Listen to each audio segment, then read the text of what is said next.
8వ శతాబ్దం అఖండ భారతావనిపై అరబ్ తుఫాను విరుచుకుపడుతున్న రోజులవి. సింధు తీరం రక్తంతో తడిసి ధర్మం ప్రమాదంలో పడిన తరుణంలో మేవార్ గడ్డపై ఒక సింహం గర్జించింది.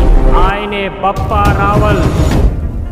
ఏకలింగ మహాదేవుడి పరమ భక్తుడు. 800 పౌండ్ల ఖడ్గాన్ని పిడుగులా జుడిపించే బాహుబలి ఆల్ జునైద్ నాయకత్వంలోని లక్షలాది అరబు సైన్యం ఈ రాజ్పుట్ తేజం ముందు గడ్డి పూచలా విలవిలలాడిపోయాయి. అది కేవలం యుద్ధం కాదు, ధర్మ రక్షణ యజ్ఞం. రాజస్థాన్ ఎడారి ఇసుక తెన్నల్లో శత్రువుల దండయాత్రలను ముక్కలు ముక్కలుగా చేసి వారిని ఆఫ్ఘనిస్తాన్ దాకా తరిమి కొట్టి దాదాపు 400 ఏళ్ల పాటు విదేశీయులు భారత్ వైపు కన్నెత్తి చూడాలంటేనే వణికిపోయేలా చేసిన ఉక్కు కోట ఆయన. నేటికి చిత్తోర్గఢ్ కోట గోడలు ఆయన పరాక్రమాన్ని చాటి చెబుతాయి. హిందూ సూర్యుడు, మేవార్ రాజవంశ మూల పురుషుడు బప్పా రావల్. ఈ గడ్డపై పుట్టిన ప్రతి బిడ్డ నరనరాల్లోనూ ఈ చరిత్ర ధైర్యాన్ని నింపుతుంది.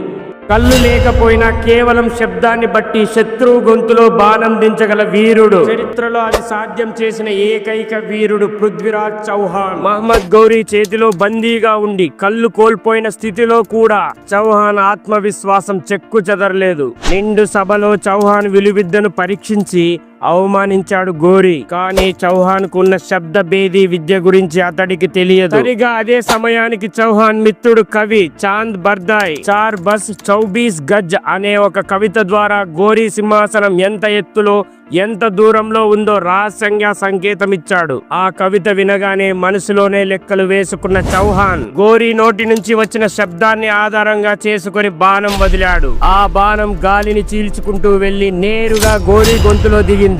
కళ్ళు లేకపోయినా శత్రువుని మట్టి కరిపించిన ఆ వీరత్వం భారతీయ చరిత్రలోనే ఒక అద్భుతం. ఆ వీరుడి చరిత్ర మనందరికీ గర్వకారణం. రాజపుత్ర చరిత్రలో ఓటమెరుగని మహాసూర్యుడు. 80కి పైగా యుద్ధాలు, ఒక్కటి కూడా ఓటమి లేని అజయ ప్రస్థానం. ఆయనే మేవార్ గర్వకారణం మహారాణా కుంభా.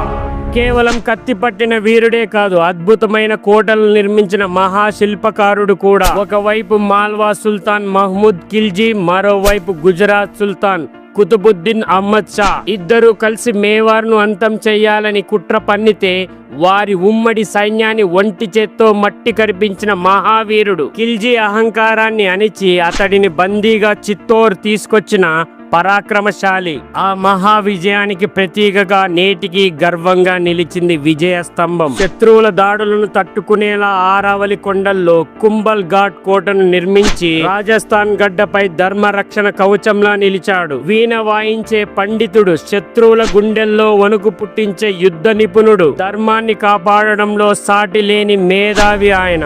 ఓటమన్న పదానికి అర్థం తెలియని ఆ మహామనిషి చరిత్ర ప్రతి భారతీయుడు గర్వంగా చెప్పుకోవలసిన వీరగాథ. జై మహారాణా కుంభా.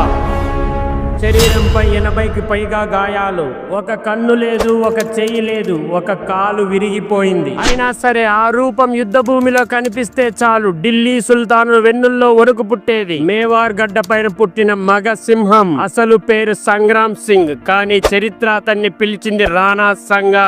చిన్నప్పటి నుంచి యుద్ధమే శ్వాస, పోరాటమే ఆయుధం. శరీరం మీద ఉన్నవి గాయాలు కావు, అవి యుద్ధం ఆయనకిచ్చిన పథకాలు. ఢిల్లీ సుల్తాన్లు, మాల్వా, గుజరాత్ రాజ్యాలు ఎవరు ఎదురైనా రాణా సంగా వెనకడుగు వేయలేదు. అతని నాయకత్వంలో రాజపుత్ర సైన్యం ఉత్తర భారతదేశాన్ని వణికించింది. ఆ శక్తి గురించి విని బాబర్ కూడా రాణా సంగాను తేలికగా తీసుకోలేకపోయాడు.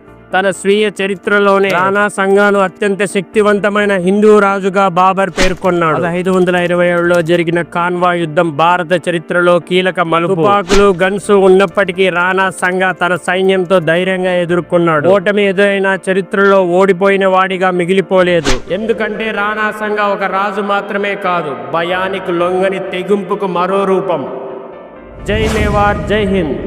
భారతదేశ చరిత్రలో అజయుడైన వీరుడు, మొఘలాయుల గుండెల్లో నిద్రపోయిన మేవార్ సింహం. ఆయనే మహారాణా ప్రతాప్. ఆయన వాడే కత్తి బరువు 25 కిలోలు, ధరించే కవచం 72 కిలోలు, మొత్తం 200 కిలోల బరువును మోస్తూ యుద్ధ రంగంలో శత్రువులను విడిచిపెట్టని ధీరశాలి. 1576లో హల్దీ ఘాట్ యుద్ధంలో అక్బర్ భారీ సైన్యాన్ని ఎదుర్కొంటూ తన ప్రాణప్రదమైన గుర్రం చేతక్తో చేసిన పోరాటం చరిత్రలో అజరారామం. చేతక్ గాయపడ్డా కూడా తన రాజును ప్రాణాలతో కాపాడి ఎత్తైన కొండలపైకి తీసుకెళ్లింది. అక్బర్ కు కూడా ప్రతాప్ ను నేరుగా ఎదుర్కొనే ధైర్యం లేదు. రాజభోగాలను వదిలి అడవిలో గడ్డి రొట్టెలు తిన్న, నేలపై నిద్రించిన పరాయి పాలకుల ముందు ఒక్కసారి కూడా తల వంచని స్వాభిమానం గలవాడు. మాతృభూమి గర్వించదగ్గ గొప్ప యోధుడు మహారాణా ప్రతాప్. జై మేవార్, జై హింద్. ఇందులో మీకు ఇష్టమైన రాజపుత్ర వీరుడు ఎవ్వరో కింద కామెంట్ చేయండి. ఇలాంటి మరిన్ని లేటెస్ట్ అండ్ ఇంట్రెస్టింగ్ టాపిక్స్ కోసం మన ఛానల్ను సబ్స్క్రైబ్ చేసుకోవడం మర్చిపోకండి.